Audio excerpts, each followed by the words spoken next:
G'day fellas, and welcome to a casted game. How you doing? Long time no see. Well, there's good news and there's bad news. The good news is we're back. The bad news is we're watching the Chinese, one of my favorite civilizations. Let's get to it because I'm guaranteeing you right now this is going to be a great game. These two players, Conqueror 3s. Let's get into it and introduce them for you today. Spawning in the west of the map in the color pink, playing as the Chinese, it's White Choco, which is it's a good chocolate, but it's not the best chocolate. There are better chocolates. And on the east side of the map, his name is nothing to do with chocolate. Instead, it's to do with your heart. And that it may be clear one day, ladies and gentlemen, it is our Chinese friend playing the English on orange. Ladies and gentlemen, welcome to a caster game. A long time coming. I tell you what, it's been a couple of months. You know, it's actually kind of wild when I think about it because I don't think we have really uploaded for a while. And then, it's just been very sporadic. So, first and foremost, I need to say sorry for that, because I haven't really given you guys many communications or comms about that. But the good news is we are back. We're back in business. If you like that fact, make sure you leave a like on this video, because we got a lot of news to cover today, a lot of stuff to cover, a lot of things to talk about, as well as talk about this game. Now, I'm going to be paying close attention to White Choco, because White Choco is playing the Chinese. And I will just say right now, I actually jumped on the ladder today. It's the first time I've played ladder games. I'm not even kidding you, in like probably more than 18 months, I would say, because you know, previously I've been a caster. I kind of focus on casting, not so much on playing ever since that one tournament incident. Rest in peace. Yeah, I jumped on the ladder. I played 6 games. I played the Chinese, and I just, well, you know, it's a fresh account. It's a fresh season. It's always good fun when you're picking on platinum and diamond players. But yeah, we just played a whole bunch of Zhuge rushes. So anyway, will we see Zhuge out today? I hope so. I hope so. Probably not in this matchup though. Against the English, it's always a difficult sell, just primarily because they've got those longbows that are so damn effective against it. So let's talk a little bit about what's going on. What is there to talk about with regard to news? Well, of course, we've got the expansion that's right around the corner, so you can expect to see some content coming out with regard to that. That's going to be exciting. I'm looking forward to that. We've got lots of new civilizations that are coming out, and they're very different as well, which just excites me greatly. So I don't know which civilization I'm going to be maining, but I'm probably going to be spending quite a bit of time on the ladder in the next season. I will say that right now. And then on top of that, we've also got Outback Octagon. That's a tournament. It's going to be coming up as well, so I've still got to do quite a bit of arranging with regard to that one, so I'm sure players will be looking out for their DMs shortly to get their invite. So that's another thing that we got to check off on the list. I'm looking forward to Outback Octagon. If you've got any suggestions, leave them down below, because I want to hear your thoughts on how we could possibly make it better. I'll be making sure to read the comments, and if there's anything I like, I'll be giving it a little love heart, maybe a comment back. Maybe a credit where credit is due. Abia King's coming in over for our friend on the East. Imperial Academy coming up here. So not opening up with any Imperial officials here, but for White Choco in the start. Do we see Fast Imperials? I swear, man, in Fast Imperials, such a good strategy, especially in any kind of meta where you want to go more than one TC, right? Like, I already see this opening here. White Choco has seen this. He knows that the enemy is probably, or I think he knows the enemy's on stone. I don't actually know if he knows the enemy's on stone. He knows he's on gold. But if I see that, I'm like, okay, I'm going 2 TC Song, and then he's going to go probably 3 TC. I mean, he could go White Tower, but then if you just both play defensive, I mean, Fast Imperial just makes so much sense. So is it on the cards today? Nice age up time, 335, about standard. 2 Vils on the Abbey as well. On the other side, he's about halfway, a little bit over halfway. So we'll wait and see what the play is, but he's got a lot of Vils on wood here. On top of that, we've also got some big news. Let me just crack it open, ladies and gentlemen. The drink of the day, well, of course, it's got to be Red Bull, because we've got ourselves a tournament. Ladies and gentlemen, the Red Bull Wallalol is back. Age of Empires 4 did actually make it to Wallalol this time, which is surprising, confusing, but welcome nonetheless. I think we've got a prize pool of $40,000, which is pretty damn good. Hey, I'm not complaining. I will say right now, that's a good thing, because they could have done what they did last time and forget about us, or yeah. I mean, we got 2 players last time. This time we get 4 players, so that's nice. But with regard to my presence here, I suspect I'm probably not going to get invited, just because I'm like really far away from the event. And well, there's much more, I would say, convenient picks for your casters there. So look, we'll see how we go. I'll keep you guys posted with regard to that one. Age up now coming through 4:45, so a little bit after a minute from his opponent. We now see that King is in queue, and the play for the second TC about to be dropped down here. You can see the macro is very on point for our English player. here. We're right on board with him as he throws a couple of vills onto gold. Where does he put this second TC? The vills are moving off the stone, so it's only going to be a 2 TC opening, which I do find interesting. Now, that will be dependent on what he scouts from his opponent. Now, keep in mind, I don't really have a good handle on the meta at the moment, so we're very much going to be playing this by ear.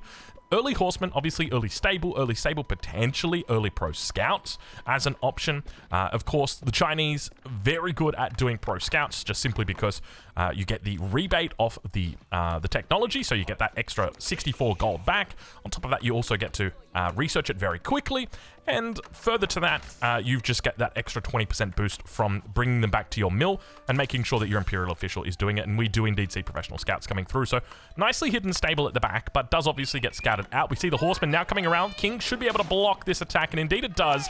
Of course, there's not really any risk, right? Like, there's no risk that this Horseman does any damage whatsoever. The worst case scenario, you bring these vills over to this corner and you just laugh at the Horseman as he tries to do what no Horseman has done before him, kill a villager under an English TC. It's just not happening. It's just not possible.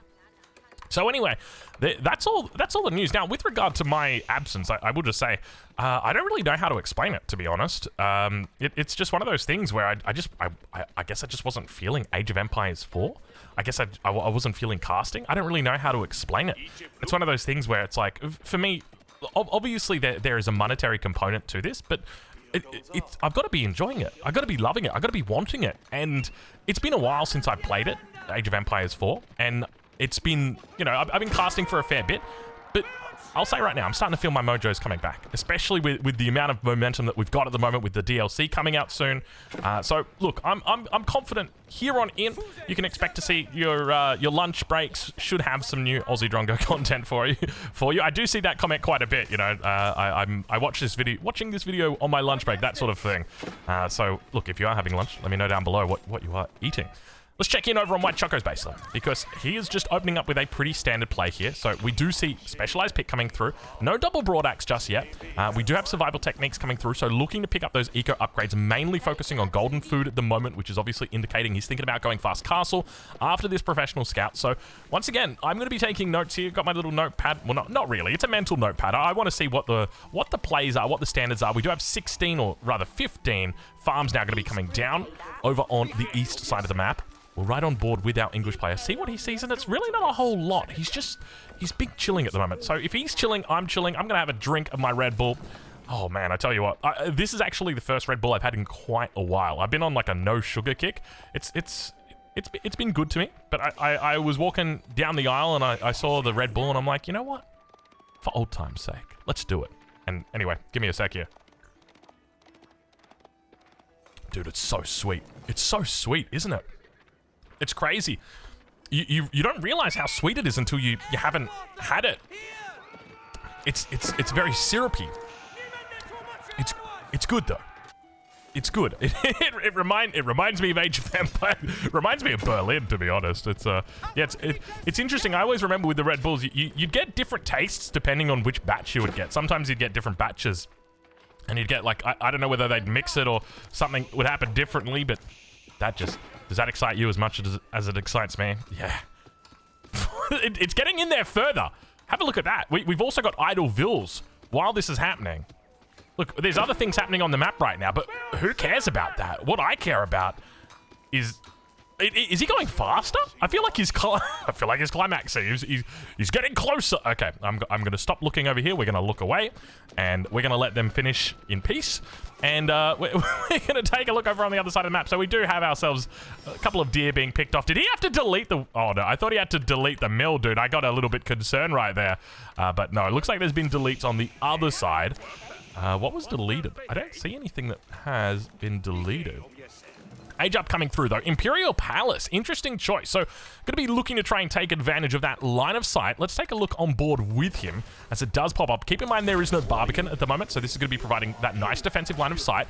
And we will also have the ability for Imperial Spy. So after opening into the stable, we do see it's going to be a double stable here. So both of these being supervised as well. So we're going to have very quick lances coming out here. You can see we're going to be taking about 12 seconds for each of them.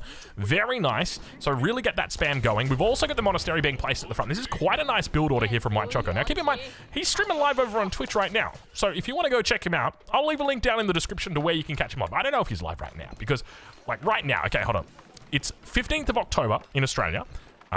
well, for probably most of the world when you see this, with the exception of maybe New Zealand. It'll be 16th of October for you guys. 4 p.m. in the afternoon. So this video will be going live in about 8 hours, because I always like to do it at midnight my time.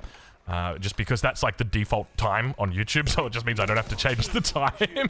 just click the upload button and it's like, okay, you want it at midnight? And I'm like, yeah, put it at midnight, buddy. Thank you. Yes, that's essentially where we're at the moment.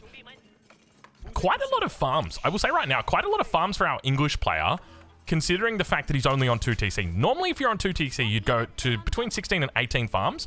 Up to 23 farms, though, on 2TC, I do find a little bit excessive.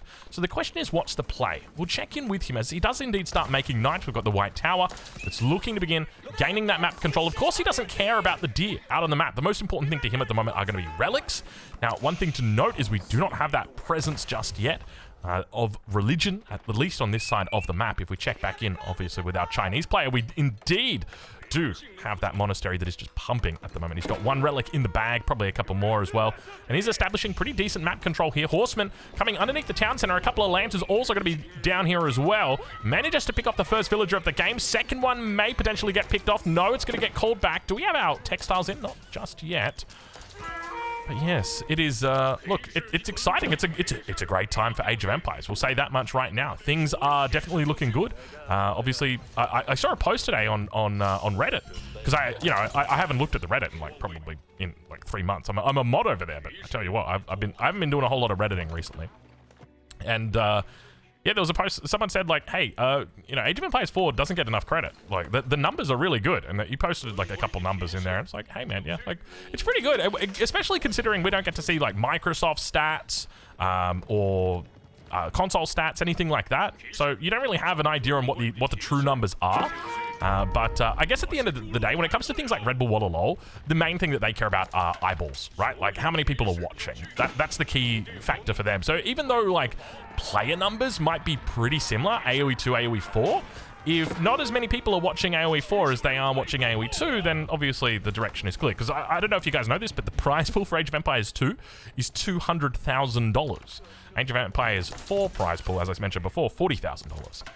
I suspect there's probably an AOM component that's $10,000, because I did see it was 250k tournament. So there's some big numbers in there, that is for sure. So I'm going to be looking forward to seeing how it goes down, who will be the victor.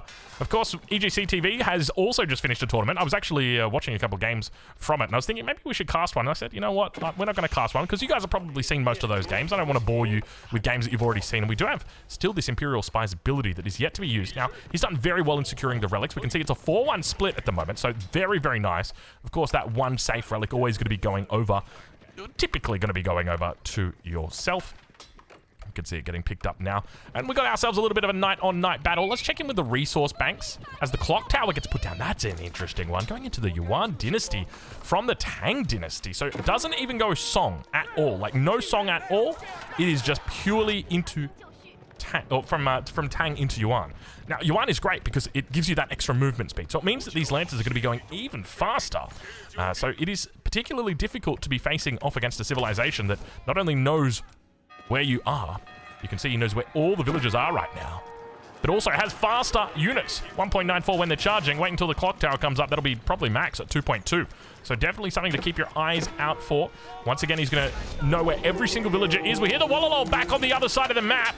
Not able to find anything for the moment, as the spears do force away those knights together with the king. Still only the 1 TC on this side. So take a look at this. Now, keep in mind, this is 1 TC with no Song Dynasty. Now, normally, the Chinese would have Song Dynasty, which would allow them, at least to an extent, to keep up with the opponent's Vil count. The only thing that White Choco's got to keep up with the enemy's Vil count is knights. He needs to kill the enemy villagers. So that's going to be imperative in this situation. Now, we do check in once again with the knights. We can see they're up to 1.87 movement speed. Faster? I want to say faster than a horseman. A horseman's what? 1.92? 1.82? See, that's what I'm saying. It's been so long since I played. So you're going to have to be patient with me as I get back into the game, as I take my time to relearn everything. I say relearn everything like I knew things in the beginning. I didn't, I assure you. I'm also curious about the new civs, I got to do a bit more research on them and try and understand them a little bit more, just to determine which one's going to be the best one for me. Because as you guys will remember, as you guys should know, I love to macro. I love to just focus on big battles, big army, big TCs, all that stuff. So I really got to determine which civilization is going to be appropriate. Because obviously we knew House of Lancaster would be appropriate as soon as we saw the manners. But of course, we don't really know a whole lot of information just yet about these new civilizations. Goldmine now going to be running out on this front. Second TC is going to be put down in the back of the base. Good time for it as well. Keep in mind, 15 minutes. He's got the pagodas. Oh, that's why. He's gone for the pagodas. Now it all makes sense. Now, one of them is still technically missing a relic, so he's going to have to get himself a little bit moving on right here. But it just makes total sense, right? He's gone into this early opening, so basically fast castle, with the professional scouts in front of it, then goes into the Lancers, looks to try and control the map, gain the relics, then into the Yuan dynasty to try and pick up the pagodas, and then to get the pagodas, and then after that, he will drop down the second TC. So there's a 15 vil gap between him and his opponent. He's done 9 villages of damage at the moment, and the question's going to be about whether or not his opponent is already too far ahead, because the Wingard Palace has just been put down before 16 minutes, and he's only putting down the Barbican at the moment. Now, keep in mind, when you go from the Yuan dynasty to the Song dynasty, you're going to lose that speed bonus, but you're going to gain that eco bonus. And it's kind of rare to see players, I wouldn't say rare, it's uncommon for players to go from the Yuan dynasty to the Song dynasty. But perhaps in this meta, that is kind of, perhaps that's standard. Maybe he only goes Yuan just to get access to the pagodas, and then that's it. Nothing else he really cares about. There's nothing in here that really matters. You know, you're not really looking for the Fire Lancer. You don't care that much about it. So Barbican of the Sun going to be coming up now, and this is going to allow him to scale his economy quite effectively here. So we now see the Song dynasty is online. That vil count is going to start going absolutely troppo here. He's got that second TC in, so pretty decent timing, and it's kind of Chinese being played back to front in a way, because very often you would see players go 2 TC Song Dynasty and then look to hit Castle. Normally you're not going to be going for Imperial Palace. Normally you're going to be looking to take advantage of maybe the Astronomical Clock Tower, look to get a little bit more siege out, typically playing to that infantry. So it's great to see this style being revisited, because this was a once popular style. Let's check in on the other side though, because we do have the Fast Imperial coming through. It's going to be Wingard Footman on the way as well. It's very heavy on the gold. We can see right here, 400 gold. We've got Vils in the back that are doing a decent job here. I'd be curious to see whether he picks up shaft mining as well as cupellation. That would be really, really handy for him here. If his plan is to actually spam out the Wingard Footman, it's going to need a lot of gold. So that would be my thinking, is to move into that direction. There's not a lot of units up here. Oh my lord, look at the unit number. He's only got 9 knights and 6 Wingard Footmen that have just popped out. He's put another one in queue. Of course, these footmen have also got a bonus amount of damage against cavalry, which is going to help them somewhat to the extent of like pseudo spearmen. Not really. It's basically just bonus damage against cav. It's almost, I'm not going to say it's negligible. It's obviously important, but it's not huge. We got the Great Wall Stonehouse, or rather Great Wall Gatehouse coming up. I mean, you feel free to do whatever you like in the Great Wall Gatehouse. But I would be suspecting this is going to be a great little spot. This is actually a really, really nice spot for this to come down, because you could look to get your farms over here. We're actually going to be centralizing our farms down here, which is interesting. I would have thought farms over here would make more sense. And the reason why is that way the Great Wall Gatehouse is being defensive towards the north and also towards the south. The trouble is, if you do get raided behind here, you've got really nothing to protect you. I'd love to see maybe a stone wall across the back here just to make sure, but yeah, I think it would have made sense to go into your granary right here just so you can get those 2 tiles, but we'll see how the play goes down. Mining camp going to be put down at the back here, so could potentially be looking for some more walls. And now both players reaching Imperial Age. 18 minutes 40 is going to be when White Choco hits it up. 11 Vils the difference between these two at the moment, and we do see quite a bit of Vils back here. How are we doing on that wood count? You can see he's at 1,400, so he's just going to be able to put down a whole bunch of farms here. Very nicely positioned. Needs to pick up fertilization. Let's check back in over on the other side. You can see shaft mining still here. I mean, we can look at the UIs. We can look at the UIs, but does anyone really want to look at the UI? It's much easier to click on things. Speaking of clicking on things, Wingard Footman number looking very scary. Hopefully we get some hand cannoneers coming out soon once this gets realized by White Choco, because hand cannoneers are going to do very well in this situation. We can see the spears are out as well, especially with the pyrotechnic upgrade. Gives them that extra little bit of range. We can see right here, we've got the pyrotechnics, an extra 1.5 tiles of range. But the numbers continue to build. Now, we've got horsemen on the way. Keep in mind, the horsemen will be quite effective against those hand cannoneers. So perhaps he knows exactly what his opponent will be up to. Enclosures tech is through. We'll double check on the other side. I suspect he probably hasn't gone into Tithe Barns. Yeah, he hasn't gone into Tithe Barns, which does make sense, right? Because you've got the pagodas. So you can't have Tithe Barns and pagodas. I mean, you technically can, but the relics in the pagodas don't get Tithe Barns. They get it's like a different value. This relic technically would. So if you think it's worth getting Tithe Barns just for a single relic, sure, go for it. I mean, I guess it depends how much gold you've got, right? Like, at the end of the day, if you think you're going to play an 80-minute game and you've got one relic, maybe go for it. I guess that makes sense. This gold's about to run out. Now, where do we go after that? We go to this gold here. No one really contesting the central golds, I say, as we now have a keep being put down. These golds are instrumental in the mid-game, especially at the 20-minute mark. So hopefully we look to see players start contesting them a little bit more, because if you do not contest them, if you allow your opponent to get in the... Oh, gosh, look at this. This is a scary position here. Units are beginning to make their way across. Footmen up towards the top of the map, yet to actually do anything. And have those lancers just gone the other way? They've just gone the other way. They said, you know what? We don't want to get caught in this position, so we're just going to get on out. Pretty smart move, to be honest, especially considering the fact he had walled the vills in. So nice reaction there from our friend in the east. Now we do start to see more upgrades coming through. Precision crossbreeding. On the other side, we've got decarbonization on the way. So it will mean English is upgrading the military, Chinese the economy. If we do a quick stock take between the two, what are we sitting at? About 3.5k for the English compared to his opponent. Sitting at a similar amount. No, sitting at quite a bit more, about 5k coming through. Is it 5k? Yeah, probably close to 5k coming through for our Chinese player. So maybe 4.5k. So definitely quite a bit up on the English opponent. All right, footmen are now towards the front. The unique English unit going to be looking to cause a lot of pain here today. Hand cannoniers are out. He's only got 4 on the field at the moment. A little bit late to the party, unfortunately. Has he picked up the upgrades just yet? We'll take a look and see. Not quite yet. Pyrotechnics still needs to come through. Meanwhile, towards the north, we got ourselves a little bit of confusion here. Excuse me, sir. This is my gold vein. I've put down a keep, and I've laid my claim to this position. And of course, White Choker says, well, where else am I going to get gold from? I don't have any other gold veins. Well, you got this one, but you kind of want to leave this one. You want to leave this until later. And that's the thing you got to remember, right? Like, you don't want to be taking this gold. Ideally, you want to be out here taking this gold. And it feels like White Choco, despite the fact that he's Conqueror 3, despite the fact that he's a very good player, may have made the mistake of not securing the big golds. And that is unfortunate. That is disappointing because look, he's got ways to get gold, right? He's got the relics. He's got taxes that he can utilize. But it's incredibly important to still secure those gold veins, especially because you deny them from the enemy. We'll check in with our English player and see how he's doing here. He's got quite a bit of a base. Really looking to unfold a lot of farms at the moment. I think he's, what's he up to? 40 farms. 36? 36 on the farms. Maybe we're missing a few numbers. Let's double check right here. 39. So indeed, quite a few footmen moving down to the south. So how are we going to deal with the footmen? What's the best way to do to deal with these guys? I'd say probably palace guards together with your hand cannoneers. That's going to make the most sense. You could probably try like spearmen as well, but spearmen aren't going to be as effective when it comes to the population front. Now, I don't think I mentioned earlier, obviously we're drinking Red Bull today, but I didn't mention whether or not we're sitting or we're standing. So I feel like it's probably appropriate to do that. We are standing. We are 100% standing right now. We are feeling good. We're looking good. I wouldn't say we're smelling particularly good right now, but definitely feeling good. Hand cannoneer number is looking very healthy. This is great, but have a look on the other side. We do start to have horsemen coming out. So I think the most important thing here for White Choco is always taking the fight at 200 pop.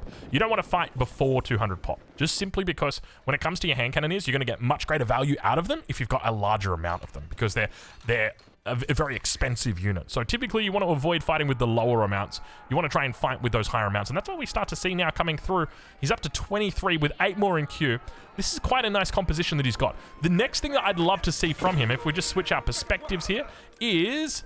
let's try F1. A whole lot more Raxes. And he doesn't actually have elite spearmen yet. Oh, a little bit of a mistake down to the south. He's going to lose a lot of vills here. We can see that villager number at the top of the screen has started to go down. He's under attack in a number of different ways. Spirit Way also going to be put down. We got every single landmark now going to be coming up today. Look at these footmen. These footmen have just decided, you know what, we're going to get out and dodge. And look, I hate to foreshadow things, but I can only imagine what would have happened if he decided to put the Great Wall Gatehouse a little bit closer, or maybe the farms a little bit closer to the Great Wall Gatehouse. gatehouse. Of course, there's a lot of room to cover down here, but you see where I'm coming from, right? We could have got a lot of coverage in here. Hand cannoneers all out of position. Villager count. How many has he taken? 18 so far. He's just throwing back a few of them and says, hey, we're just going to get in here, cause a bit of havoc, kill a villa or two, and then keep moving on. Ming Dynasty now coming through. Spirit Way has been thrown down at the top of the base for the Chinese, but he's getting the runaround right now. It feels like we are watching a game with Snooper in it, but meanwhile, behind the scenes, you can see he's trying to get his own runaround happening, not really being respected, though. Immediately taken out by the enemy cavalry. The Great Wall Gatehouse still yet to fire off. We can see just how much room it's, or not room, but rather range it's got. In the end, White Choco able to clean this all up. Now, I would recommend for White Choco here, put down another TC, maybe even put down another 2 TCs. And I know that sounds weird, but the idea is that you want to be able to rebuild your economy quickly, especially if that's probably going to happen again. If you're confident that that's not going to happen again, maybe just 1 TC to help you rebuild. Because the trouble that you're going to have is as the game grows longer and your economy's bigger, you're going to have the ability to pump out a whole bunch of units, and your villages only get made 1 every 20 seconds. So what's going to happen is you're going to build 2 villages, and then you're going to be max pop. And then your army is going to die, and you'll be able to pump out 2 villages, and in the time that you pump out those 2 villages, the enemy is going to be pumping, or you're going to be pumping out 20 military units. So basically, it's going to kind of stagnate you at this 93 to 100 villager population, and you typically don't want that. Ideally, you'd rather be up around the 130 mark, just so that you don't get hit with that attrition. Now, have a look at this. It all just comes down to map control. It really just comes down to map control here. Our English player is doing incredibly well here with regard to map control. Not only has he secured this gold in the north, he's recognized, hey, this gold is secure. I can come back to this later. This is not going to get taken by my enemy.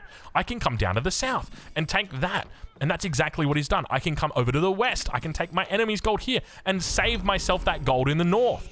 This is exactly what you need to be doing in these situations. Incredibly smart for our English player to be doing this and just slowly choking out the enemy. This is the key. It's a very slow death, but it is a death nonetheless. And he's taking his time. He's respecting the enemy position. You can see that's a lot of hand cannoneers. You gotta be careful when there's that many hand cannoneers. That is a scary amount. 40 now. Keep in mind with those pyrotechnics upgrades, they have got so much range. So I'd be looking at that and thinking, okay, maybe is it time for a mangonel? Maybe is it time for some adjustable crossbars to come through? That could make a fair bit of sense here, but we can see the Great Wall of China is really starting to come up. Maybe Great Wall of Choco. Let's go with that instead. The Great Wall of Choco is coming up. He is attempting to wall off 1/3 of his map against the enemy. I am not particularly a fan of these kind of walls. The main reason why is it's very easy to take them down and create holes in them. I much prefer nice, closer walls that can be easily segmented. Walls like this. These are much better walls to be having, just simply because it's a lot harder for the enemy to break them down. Well, technically it's not harder for them to break it down, but it's a lot more difficult for them to put their units in a spot that is difficult. Oh my gosh, are you going mass fire lancers? When I see this many stables, I'm thinking mass fire lancer. He could try. Yeah, but essentially, right, like, if you think, okay, how easy is it to get my army over here with 3 battering rams and then get a raiding force in? It's pretty hard. How easy is it to get my army over here? Like, if we look at the proximity of these walls to the main base, you can see how much worse this is, right? This is so easy to get behind. 3 battering rams, boom, it's dead. And now my knights are inside. Now my knights are inside your base, and you're scrambling to try and get a defense in. Whereas, like, if you had this wall instead, first and foremost, I wouldn't be down here because I know I'm not going to be able to do it. And then if I do go down there, you're just going to shut me out completely. So it's just one of those things. Clock tower bombard, going to get taken out. Horseman running up to it. I don't think he's going to be... Yeah, it's not going to happen. Not going to be happening, Chief. Not today, my friend. A couple Trebs out as well. Horseman did make it behind. We can see he's struggling a little bit. I think we've got a bit of a graphical glitch that's happening. I don't know if you guys are seeing that. Occasionally, I think it's to do with the bombards or the Trebs. Whenever they set up or fire or whenever they sit down. It's one of the two. 186 versus 194. How's the bank looking? Bank looking pretty good for everybody at the moment. We do have the serpentine powder coming through. Check out those gunpowder units. Now going to be focusing down the front. There is a relic that could potentially be taken away here. And after 29 minutes, we haven't really had like a huge, big clash. We've obviously had a lot of little skirmishes. We've had bits and pieces, bobs and bits. But we haven't actually had that ultimate clash. And now, as both players approach 200 population, the units begin to funnel past the town center towards the enemy. There's the mangonel. Have we got the adjustable crossbars? Not quite yet. But he's going to look to try and do damage on that back line, undoubtedly. Mangonel fires off towards the Palace Guards. This should be an easy cleanup here for White Choco. He's been running around the entirety of this game. Actually, that bombard on the back, he's having a little bit of trouble. I think it's focusing down the Mango. It's going to get focused down by the enemy bombards instead, but you can see just how easily he cleaned this up. The consequence of fighting at 200 population is very much so that you're able to really leverage the power of your hand cannoneers here, and they have done incredibly well. So, well played at the moment to White Choco. How are we doing? What are we going into? Horsemen now he's moving into, and you can see this is the problem. This is the trouble.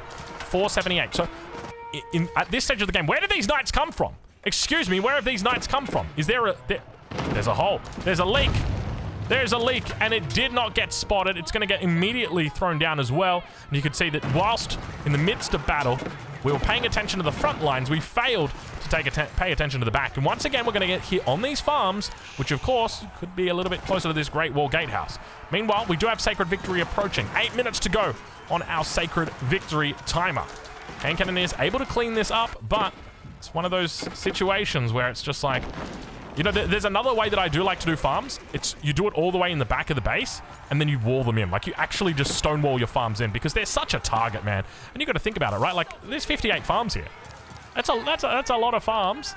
You just wall them in. Just wall them in. Yeah, it's going to cost you about 600-700 stone to do it, but it guarantees that no one's getting in there, buddy. Not even with a trebuchet you ain't getting in there, because it's all the way in the back.